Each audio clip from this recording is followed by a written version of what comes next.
mean, do you make music, or what got you into that? Well, I mean, I used to want to make music like hip hop, right? Like when I was in high school, even after, in college, actually, that's when I started doing like open mics, like rap battle triathlons and stuff like Crazy. that. I was trying to, not trying to, but I was actually recording like freestyles, but it was mainly like on my own. What was your rapper name? Sapien. Oh, crazy. Yeah. What does that mean? Well, Oh, like Homo like sapien? human, yeah, like That's Homo funny. sapien, you know. Crazy. And yeah, and like with the hummingbird, for example, I got into that because one day I was hanging out with my homie Roger, rest in peace, and he invited me out to go to a show to watch the mini projects, which pretty much aren't together anymore. And I noticed that the crowd was like way back, you know, Like not in front of the stage? right, exactly, you know. And also, I noticed that the videographer who was recording for the venue or even for the bands, he was also way in the back. So I was just like, what? Okay, cool. So I took that upon myself. I don't know why I took the opportunity. It was just like, I had a iPhone 12 mini, and I was just like recording, getting angles. My homie Roger ended up sending that footage to my homie Eddie, who runs the Hummingbird, and he was like, "Yo, who is this? Like, connect us." And then that's how I started getting into videography, into the music scene, and so I went from trying to make music to pretty much documenting like bands. Oh yeah. You know. Do you have your own YouTube channel? Like, No. Okay. I feel like that's too much pressure. You know. You rather work for someone else, like, or be under them. Right. Exactly. Okay. Yeah, I was trying to like investigate a little bit before this. Just like I didn't realize how many shows you have really like hosted and like have done. Do you have a number of like how many events have you done? To be quite honest, probably like a handful, maybe like 5 or 6. I mean, that's still a lot. Like I feel like a lot of people don't host their own events. That's a thing. So I came off of like this novel Pizza Pops Prince collab. We just had that this weekend. Yeah. And it was pretty crazy. Like there's a good amount of people that came out. And then we had the calendar that you were part of. Yeah. Like in 2021. Yeah. And I wanted to tell this story on this podcast because I have another podcast with my friends. But nice. Basically, I think your calendar or the year after that, so either 2021 or 2022, I remember getting a whole bunch of orders for them. And then I was like, all right, I'm just going to like see how many I can get. And I'm going to place a large order of calendars. And when I placed the order,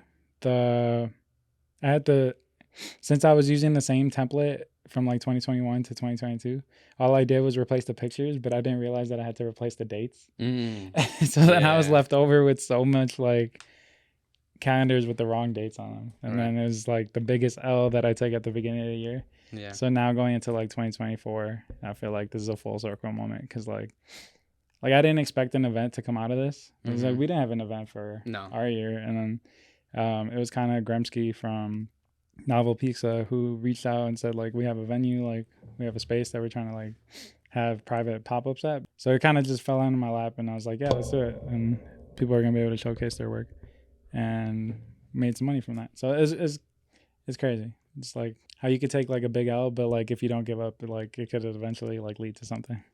Well, I mean, you have to fail to succeed, right? Yeah, definitely. So they say. I mean, you can't grow without having to go through those trials and tribulations. And I guess like one question that I have for you, like, what do you think you could have done with those numbers of calendars that were misprinted? Oh yeah. You know what I mean? Like, could you have possibly like handed them out to artists and be like, hey, like pretty much like paint over the numbers, do all this, you know, and have like an artist proof type of calendar where it's a little more exclusive. That would have been fire too. I actually ended up going over a lot of them with whiteout and like changing certain dates by myself, but it was taking way too long. Oh yeah.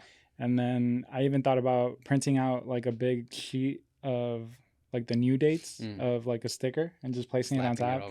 And once I did that, it was still transparent, so you could still see the date underneath. I'm like, I'm wasting so much time. Oh, so you did try? I tried, and I ended up being able to have a pop up.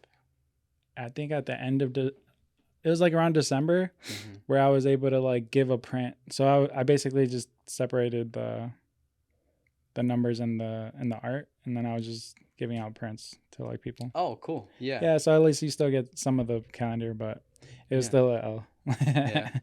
But yeah, man, this is the Proud Disappointment podcast. I wanted to have you on because you've been in the scene for like a couple of years now, and I think I was trying to remember the exact like moment I first met you, but I remember like when me, you, and Yues were like tagging or like getting some cans together. COVID. Was that like the first like time really we had a conversation? Or I believe so. yeah. Like a long format conversation. Yeah. I remember that. Like for sure it was during COVID. And I heard a podcast and you guys were actually talking about that moment. And I do remember that where I saw like everybody around me pretty much like doing the wood boards and all of that stuff. And as far as like people are just out in the streets. Yeah, dude. Yeah. And as far as like getting into the scene, like I didn't really start, taking this serious or like actually branding myself and moving with my brand until like maybe 3 or 4 years ago. Like I've always been in a scene as a viewer, as an audience member. So around like 2020. Is when I started like participating as an artist. And as I was mentioning earlier, I couldn't stick to what identified me, like as far as a name or a brand, and so I was constantly like going back and forth until finally I like decided that milk breath is what I'm gonna move forward with. And where does that come from? Just so we get some backstory. I love telling the story. I love telling the story. So it involves my daughter. Fire. So what happened one day was drinking her lechita, and she gets like too close to me, and she's like I forgot what she says. She's being a kid, she's blabbers something, and I was like, girl, you got milk breath. And I was like, yo, milk breath. Milk breath. I kept repeating it to myself, and I was like, yeah, it has a ring to it. Like it sounds dope. And so like again, going, trying to figure out what I like identified me. That milk breath in my mind goes well with my style. Because my style is very like childlike, playful. It's very imaginative. Graffiti-esque. Graffiti-esque, because that's where I started. I started graffiti like maybe in 6th grade, and it was like tagging on chairs, on like bathroom stalls and stuff like that. Where did that come from? You had like family members who got you into it, or? No, it was I guess just seeing kids, I started with skateboarding. Right, 5th, 6th grade. And skateboarding culture and graffiti culture sometimes go hand in hand. Not always, but they do. With like hip hop and streetwear, like it's all exactly. And so I remember my first actually seeing my first tag was, I know I said 6th grade, but it was actually in 7th grade, and it was upstairs in the library. There was this chalkboard, and behind the chalkboard was like a space. It was covered completely by the chalkboard, and so like kids would just go back there and like just fuck around. So I was like hanging out back there with like a couple of friends, and then I noticed that it was I think it was like THE crew, the crew. And I was like, the crew, and I was like, what is this? It's names. And then that's when I started noticing more graffiti started showing up more, and I actually got asked to be part of there was 2 crews that were potentially to go into becoming gangs. One of them was this is Chicago CPD. Yeah, like this is okay. This is all Chicago. You've been in CPD. Chicago your whole life. Yeah, born and raised. And what were the 2 crews? Oh, one of them was Snake Mob, which was you're going into like, I think that was like Future Cobras, and then the other one was CSU, but it wasn't that CSU. It was like their own version of CSU. I don't know if they knew that there was a graffiti crew or not, but the CSU was pretty much for future kings. Crazy. And so they asked me, they're like, hey, yo, like, you want to be part of us? So, if you do, we'll protect you, blah, blah, blah. Did they ever get into it? Like the 2? Oh, yeah. Oh, those were the 2 crews that would always go at it in like middle school.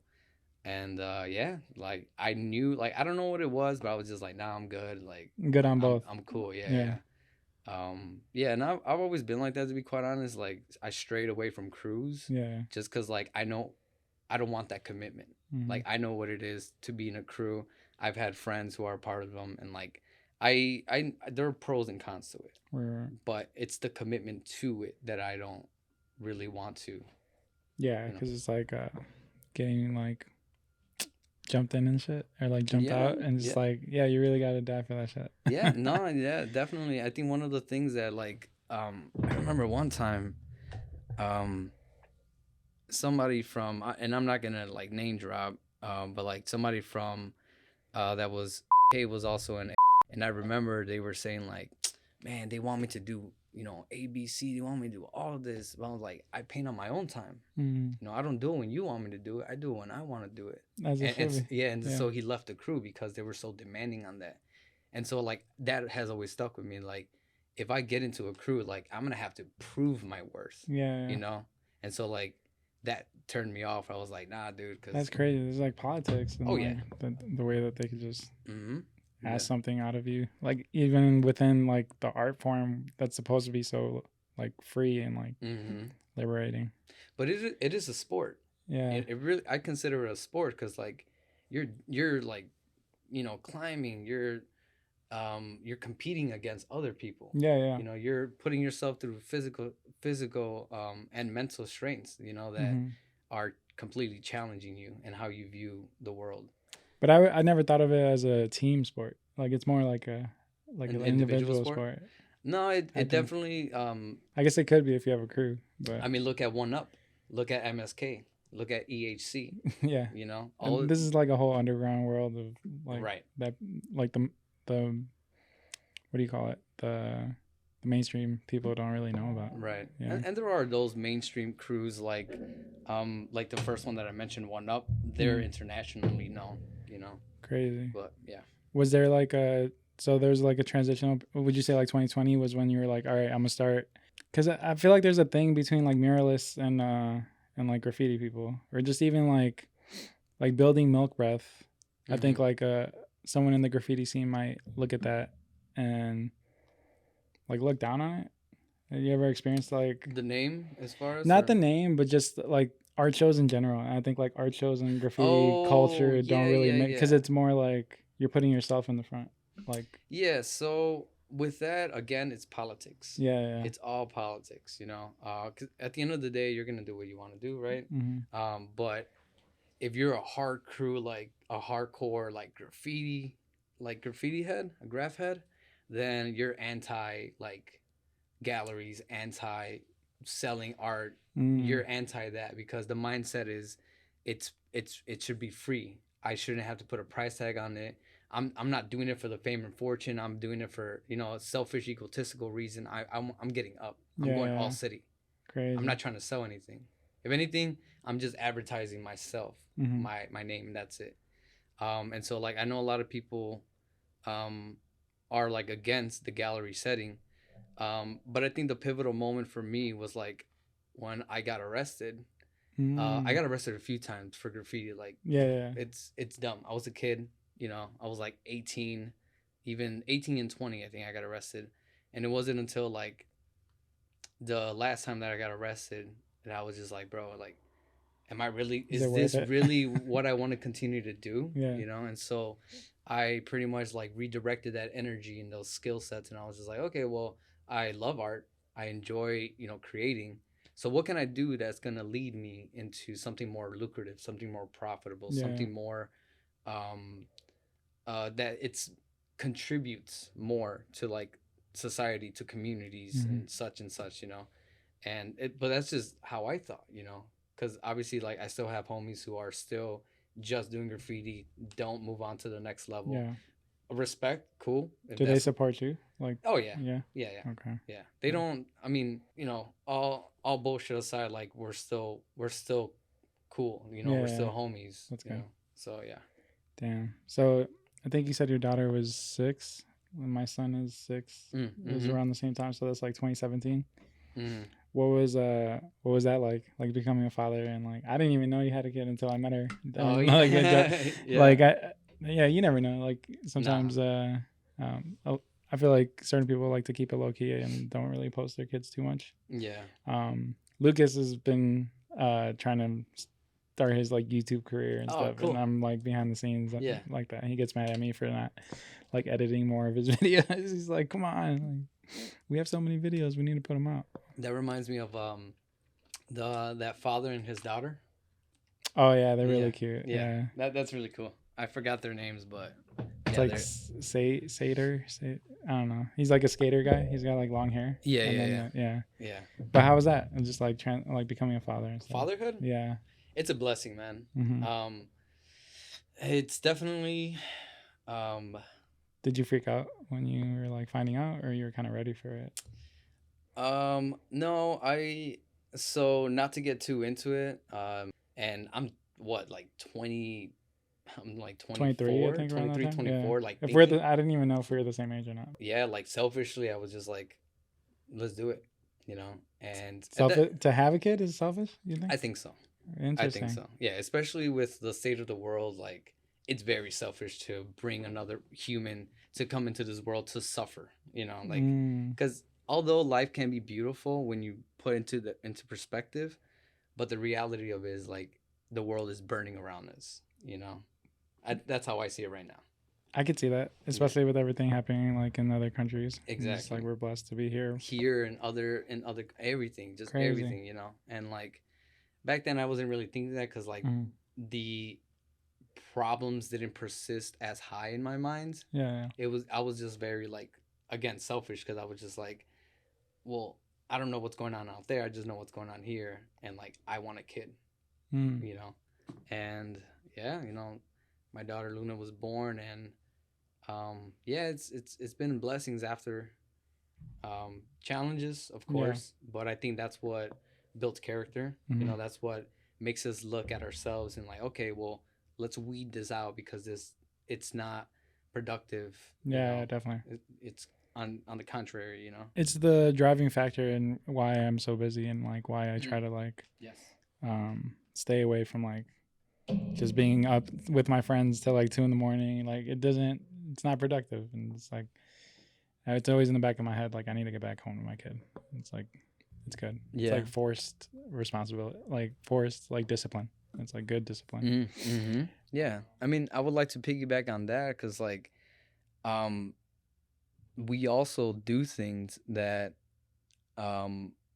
is for our kids, you know. For example, like one thing that I always keep in mind, like the sacrifices that I'm making right now are for future me and future Luna. You know, like for example, the amount of time and energy that I'm spending on creating, you know, this platform, this movement, whatever you want to call it, like I'm gonna pass that on to my daughter. Yeah, definitely. You know, and yeah, there are some nights where I'm just like, you know, mommy, I have to go to this event to like network, to meet these people, to do this, right.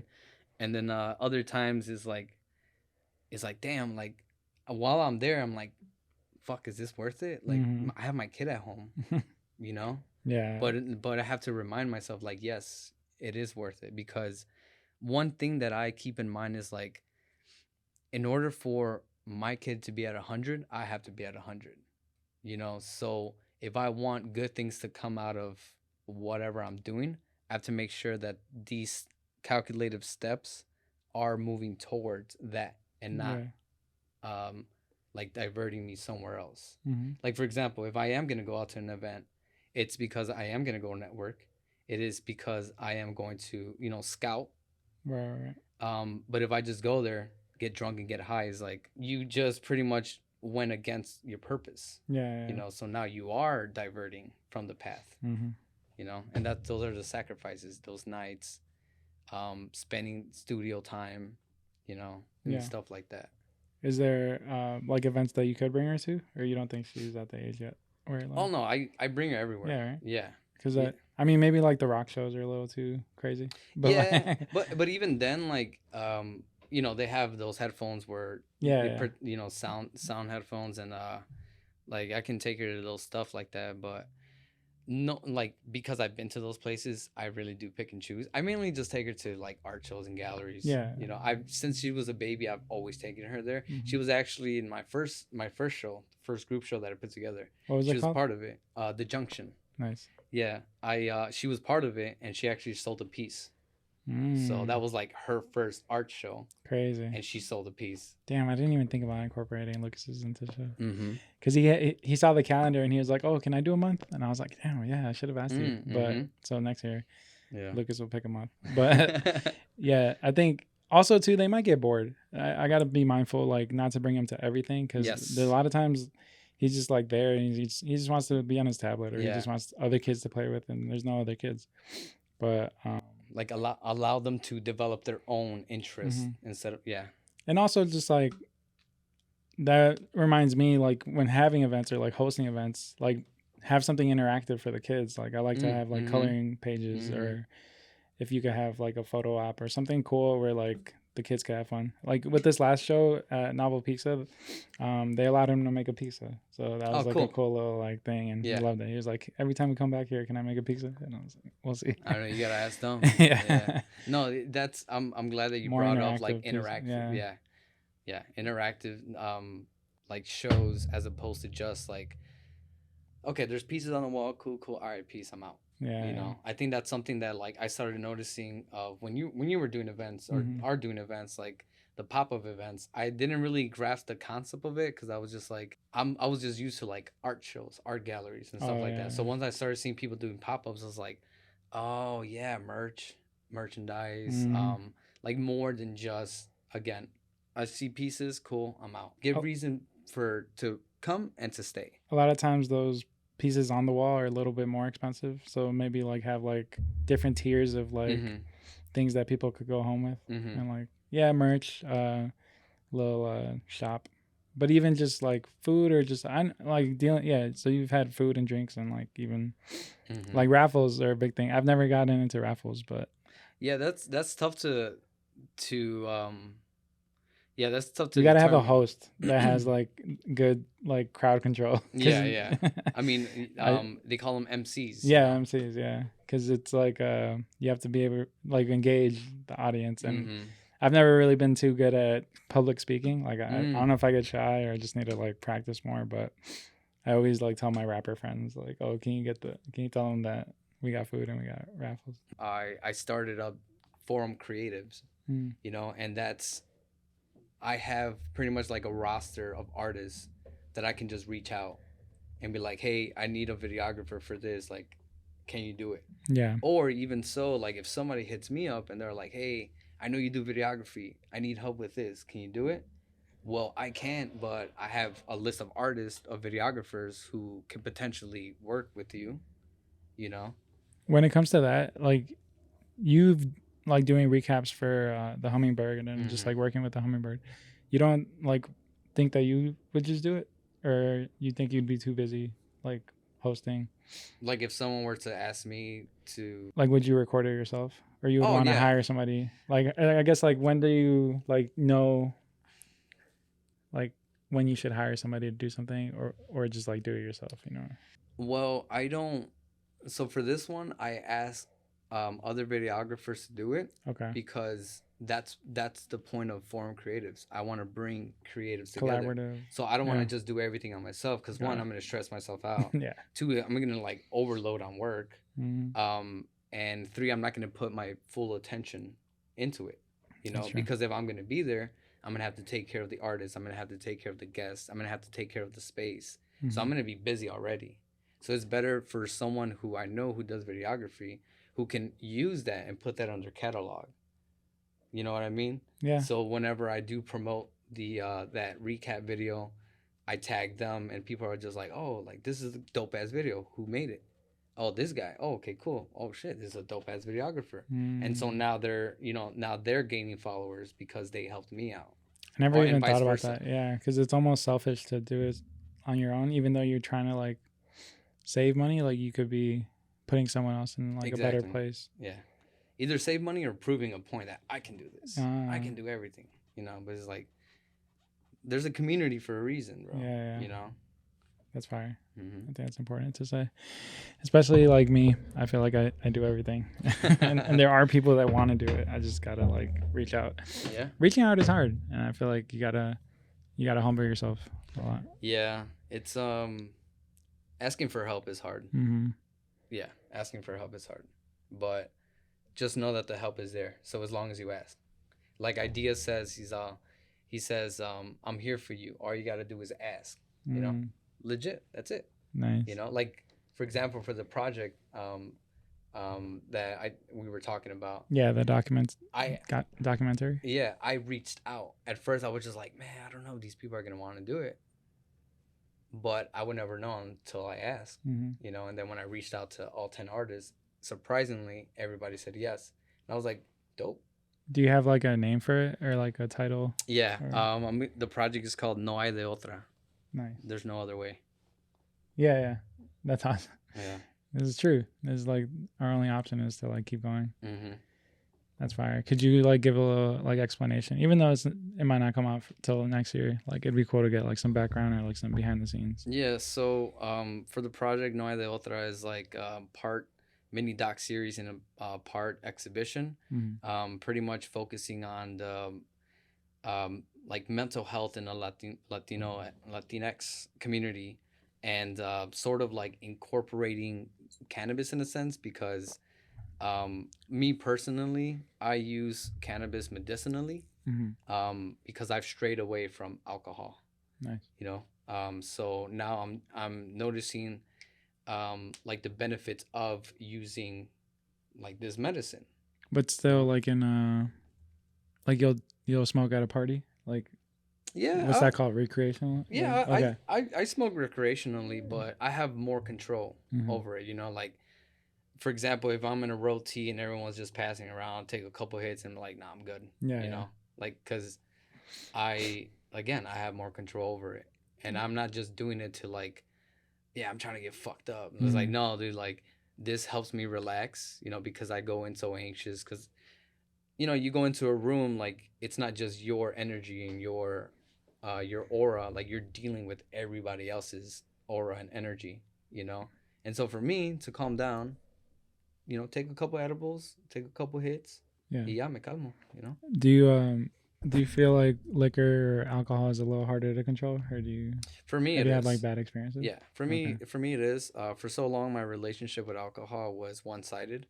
I thought it was. You know, I thought it was both of us dancing together, but it was the other like party pretty much taking control. Crazy. You know, and so like, I recognize it took me to be quite honest, I've been drinking since I was like 14, man. Yeah. And it wasn't until like last year that I like heavily cut back, and I was just like, no, like I can't continue to like ruin relationships. I can't continue to like ruin myself, more importantly. And yeah, so I just decided to like divert from that, get away from that, and yeah, it's been very like helpful. Nice. So the cannabis has been able to like kind of take that place of like that's what you do instead. Yeah, you can say that I changed one vice for another, you know. Yeah, right. Which some people would say like is a healthier vice. Right. This is like alcohol can be a little destructive even to your body. Which is interesting because like you're still intaking smoke. So it's still unless like, you just did edibles. There. Yeah. But there's multiple ways. To, like, exactly, bro. See, you can go down a rabbit hole. I like where you're going with it though, because it is taboo, especially like being Hispanic. So I'm Colombian. You're 100% Mexican? Like. Yeah, born here, Mexican descendant. Yeah. So I know if your parents probably listen to or like they're probably anti like weed, mental health too. Yeah, just like they don't talk about it. No. And it's like I don't know why. I guess it wasn't talked about. I mean, they're not anti about it. Do you think you're like if you try to ask questions and stuff, they won't answer or what? I remember I don't think they're anti mental health, but they just they don't know how to deal with it. You know, because their parents, they come from a survival mode mentality. Yeah. I don't have time to think about my emotions. I don't have time to think about my problems. I just got to work through them. I distract myself by just working long, hard hours. That's crazy. I literally just had this conversation with my dad because he was telling me that I guess my mom came from like a higher class area in Colombia, and he was in like the lower class. So he was saying that like he didn't recognize racism in Colombia because he was from the lower class. So he was like too busy like work. Well, my assumption is that he's too busy working or like trying to get out of there and like just surviving. That he didn't like realize that like maybe like darker skinned people could be going through something. And then my mom from like a higher class, she had the more like it's a luxury to be more like consciously aware of like your surroundings. Well, if you have money, you If you have have more money, time you to have more think. time to think. Yeah. Yeah. So it's like that's how it comes down to. And there's people that do have money and like do something with it, and like the people that just like want more money. Yeah. So Greed. Yeah. And I think like as far as going back to your initial question of like so oh yeah, your family. Like, yeah, so I noticed I remember this one time I was talking to my mom, and she was like, what's wrong? I was just like, I'm depressed, Mom. She's like, depressed? Yeah, they don't believe in depression. You're depressed? Depressed about what? Yeah. You have food on your table, you have a roof over your head, you have clothes on your back, you got a bed to sleep. What are you depressed about? Yeah. And I was just like, I don't know, life. Mm-hmm. Like I don't know, but I feel this. I think sad, I think this way. And so like that's one thing that I hope to evoke with this project is like that conversation within one and within the family. Because like I want people to go and like like I want them to hear your guys' stories and then they have a conversation with their family members like, oh, mira este muchacho, like he's dealing with all this, but you can't even tell. Like, what? Because mental health doesn't have a face. There's no poster child for mental health. There shouldn't be because everybody's different. It's all different, Yeah, that's interesting. It'll definitely get the ball rolling and a lot of conversations will be had. I just wonder what would make them want to, or like what's the proper way to like respond to that?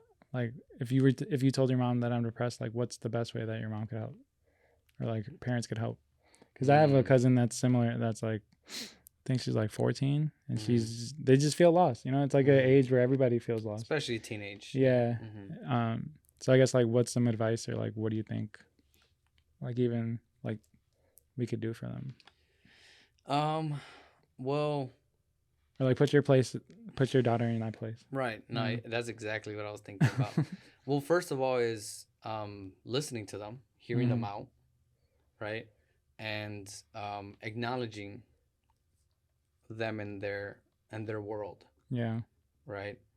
And giving them again the opportunity to like let it out. Cuz it sounds different when you let it out as compared when it's only up here. Because when it's up here, you're only having a one-way conversation. Yeah. Right? The dialogue is coming from within and that's it. But if you put it out there, then it allows for other people to come and help you. And then you probably even think like, oh shit, now that I'm saying it out loud, it's not that bad of a problem. Yeah. Or now that I spoke it out, okay, now I can begin the next steps of like, how can I, deal with this problem? How can I, like when I do get triggered, how can I acknowledge that and move differently? So as far as like, especially with kids, man, like it's hard because they don't really know how to express themselves. Yeah. Even though we give them so much credit, because I give my daughter so much credit, man. This little 6-year-old, she's a 16-year-old, bro. What I loved about like meeting her was that she was so like nice and just like my son isn't like that. Like he'll like focus on his own shit. Like he doesn't say hi to people when they first meet each other. And I think I need to like, it's not something that I want to force on him, but I need to like tell him. Encourage. Yeah. Just like it opens a lot of doors, like just saying hi to people. So, yeah, it's cool. No, that little girl. You taught her that, or she just always been like that? Like she's like to say hi to people. Well, I mean, traditionally, I would always say it's polite to say hi. Introduce yourself. But I think that's just part of her personality. Because no matter where we go, oh hi, my name is Luna. Hi, hi. That's cool. And one thing I actually had to like talk to her about was like, Mommy, you can't really do that to everybody. Yeah, because like, not everyone has the same intentions or this, the same idea behind it. And like, you know, yeah, that's one thing that me and my girl talk about, because even like with my family, I don't know if it's common amongst Colombians or just like Mexicans in general, but we say like, oh, dale beso, or like dale un abrazo. Yeah. And like we're always telling them, like, I guess they told me, like, when you see someone, like, give them a kiss on the cheek or give them a hug. Yeah. But I think now, like, having kids, I kind of don't want to tell them that, because I think a handshake is enough. And like, you don't really have to show too much affection. Yeah. And I guess it's different with the girl too. Oh yeah. Especially girls, dude. No, like, yeah, especially with like, you know, weird uncles and again, just people with malintentions, you know, like something as innocent as like, oh, mija, come sit on my lap. Dude, that can be completely different in like that person's. And you would never tell that to a boy. It would only be for the girls. Exactly. I never like. Yeah. So No. I'm an only child. You have siblings? I have siblings. Yeah. How many? I'm 4 others. Crazy. Yeah. Okay. Yeah, I'm a middle child, and yeah. It's interesting. Yeah, at least to say.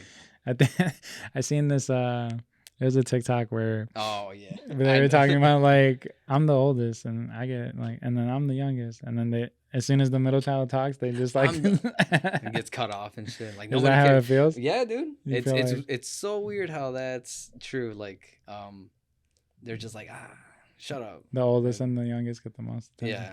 Nice. Yeah. Wow. I feel like I'm learning a lot about you, man. Is there something that you're proud of that we could? So this is the Proud Disappointed podcast. I ask all my guests the same thing. Is there something that you're proud of, and then maybe something that you're disappointed in?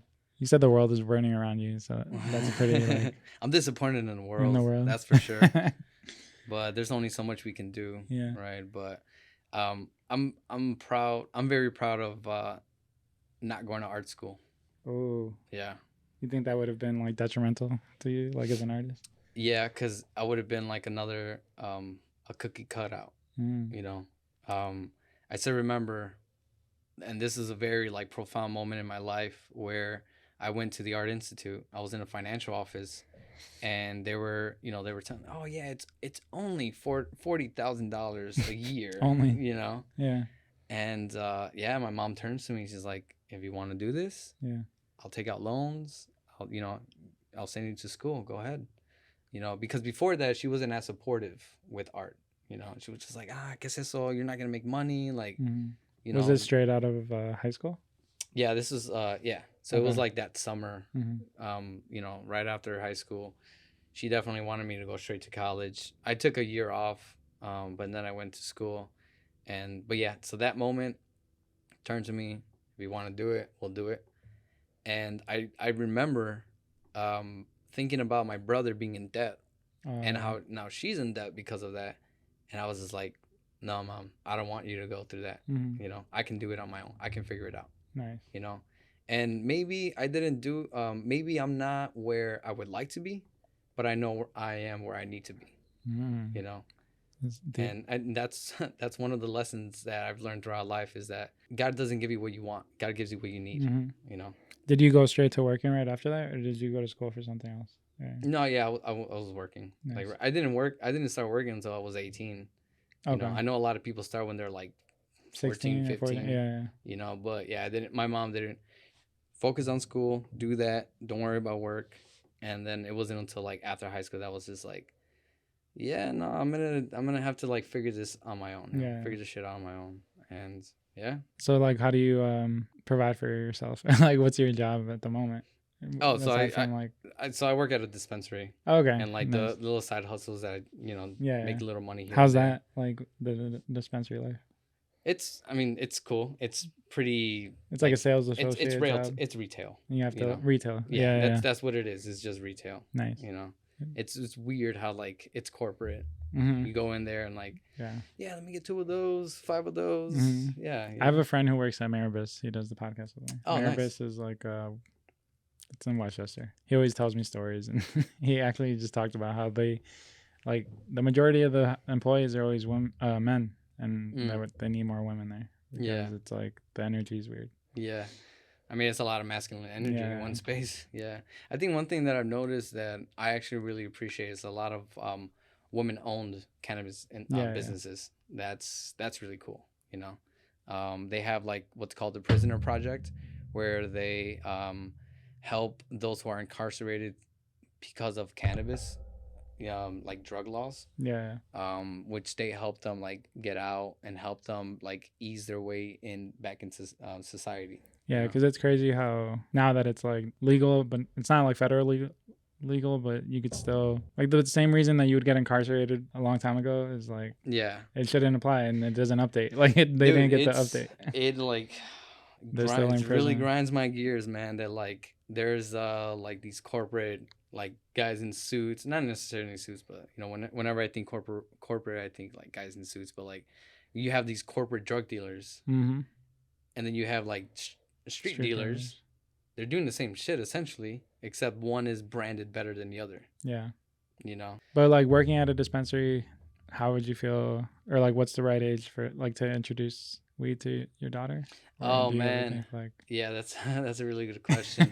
I mean, I would like to say that her mom and I were pretty transparent. Okay. You know, we do protect her. Like if it's something heavy, of course we're not gonna. Has she asked you like, what do you do for work? And like you have to tell her. Like, okay.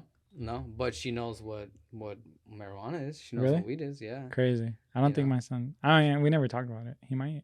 Maybe he saw it in a video or something.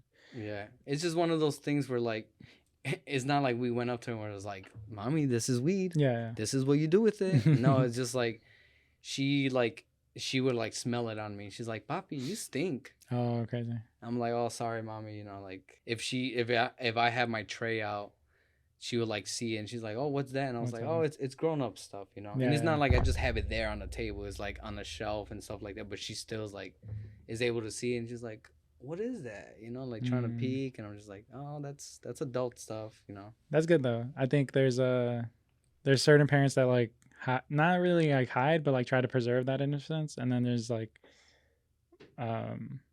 just being transparent. And like I think even with Lucas, like I've been like I tell him everything. But with my second son, so I just had a second son. Nice. Oh yeah, congrats. Yeah. Thank you. Yeah. I want to try to like preserve a little bit more of that innocence. Like for example, Lucas, if I took him to Disney World, I don't think he would have a good time. Like I think he's more like of a like Universal Studios kid, Transformers, you know? Spider-Man, all that good like stuff. He never had like a Disney phase, and like good. Yeah, I guess there's certain so it's like fuck Disney. It's certain like things that like maybe I don't know, like that's always been a conflict of mine. Like, do you preserve the innocence, or do you try to like tell them as much as they can so that they could be ahead of the game like when they're older? You know? Well, we can overexpose them. Overexpose them? Yeah, we can't because we can't. The world already does that. Okay. If they have a tablet, they have access. True. You know, but it's not like I don't know. I don't let my daughter go on the internet. She only goes on Toca Boca. She does Duolingo. Some like Gacha Life. So she does like YouTube Kids. Yes, okay, YouTube, but under supervision. Because otherwise, like, it can veer off to other videos. Crazy shit. Yeah, there's crazy shit on YouTube. Yeah, heavy, dude. And it's crazy because like they're disguised as kids videos. Yeah, that's disgusting. But like the whole it was a face that would always pop up and like scare kids, right? I forgot what that was called. I forgot too, but I know exactly what you're talking about. Yeah. But something like that where it's like if we are gonna allow our kids to, you know, do this, we at least have to be able to like explain to them. Yeah. You know, or like prepare them. Prepare. Protect. You know. But yeah, as far as like giving too much information, overexposing, like I you know, I can see why you would want to like kind of hold back and be a little more reserved with this information, because preserving that innocence, as you mentioned, you know, because you know how people say that like, oh, you're born into sin. Like, we are born into sin, but we're not born as sinners. You know, it's not until we are tainted. You know, it's not until we, for example, like if they watch YouTube, like hella violence, and then they start replicating that. Yeah. Then now they're tainted. Now they see as violence as something exciting, something that is like to look forward to actually do, you know, to seek after, when we could have avoided that by talking to them about that. Like, hey, that's, this is violence. This is what this does. It causes harm. It does this. Kind of like, again, protecting and giving them the proper information. No, yeah, that's real. That's important. Does your daughter believe in Santa Claus? You're like, oh yeah. Oh, okay. Yeah, yeah. So you Oh, still yeah. like preserve the. Yeah, that's something that like I had to like talk to myself about. It's not for me. It's for her. Nice. Because obviously I don't believe in Santa Claus. I don't believe in all that. I don't believe in the holidays, to be quite honest, you know? And so like, I remember I had this conversation with her mom, and she got pissed at me because I was just like, man, like, fuck these holidays. Like, we don't want, like, the hell? It's just capitalism. Just trying to get us to consume and buy and blah, blah, blah. And she's like, bro, do it for your daughter. Like, it's for the kids. It's not for us. Yeah. You know? And I think about, like, when I was a kid and, like, the holiday parties and all that stuff, like, the adults were going through their shit, but they put that aside and did it for the kids, Yeah. They came together for the kids. No matter what problems they had, set them aside so that we can give these kids the memories they need to, grow. Nice. Yeah. Okay. Mm-hmm. Is there something that you're disappointed in? I don't think. Disappointed. It could be within yourself too, or maybe like a show that didn't go as well, or like something that you had high expectations for, but it was like, damn. I think a disappointment, if I had to choose one, would be that I didn't take myself serious early on. Because I've been drawing and illustrating and like getting into. I remember in middle school they had us take like this career assessment where, like, depending on what answers you give, they would like give you the 3 top jobs that you would qualify for and like thrive in. And the number 1 was graphic designer. Crazy. And that's what I do right now. So It's just like, if I would have taken that and actually moved with it, I would have probably been somewhere else. But like I said, I'm where I need to be at the moment, So nice. I guess that would be my only disappointment. You came back to it eventually. Right. What do you think, like, what were some things that you like entertained since then, like, or that you thought was going to be, like, for example, like, same here, like middle school, I used to always like say I wanted to be an artist, but then like after being told so many times like, oh, you're not going to make any money, or you're not going to be able to make that a career, like I was like, all right, like I think maybe like business management or like engineering. Like, did you ever have those, or you just like in between that? No. So I always had the idea of like doing something with art. Nice. Like ever since like middle school, even before that, like just something about creating, something about images. Also like I write, so also storytelling, rapping. Rapping too. So it's like I always wanted to do something with art, creative, and that has always been stuck in the back of my mind, in the back burner, and even like in my perspective, that no matter what I did, it was always just art. So I always chose that. I at some point I was like working 2 jobs and not doing art. Fucking miserable. Miserable.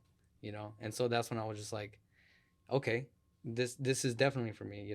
I forgot what the Japanese saying is, but there's this specific saying where it's like, do what you're good at, do what you love, do something that will make you money, and also do something that contributes to the world. And so like I follow that with art. Nice. It's beautiful. I think on that note, pretty much wraps up this episode. I gotta get to my son's soccer practice. Right. But we're gonna smoke one joint. Smoke weed and every then, day. Yeah, man. Thank you for joining us. Where can they follow you on Instagram? Yeah, thanks for having me. So I'm under It's Milk Breath. It's Milk Breath. Nice. That's my personal art page, and then moving into Forem.Creatives, which is gonna be more so like the art agency platform that I'm providing for artists. Nice. Thank you, Ron. Appreciate you. It was nice. It was a good time.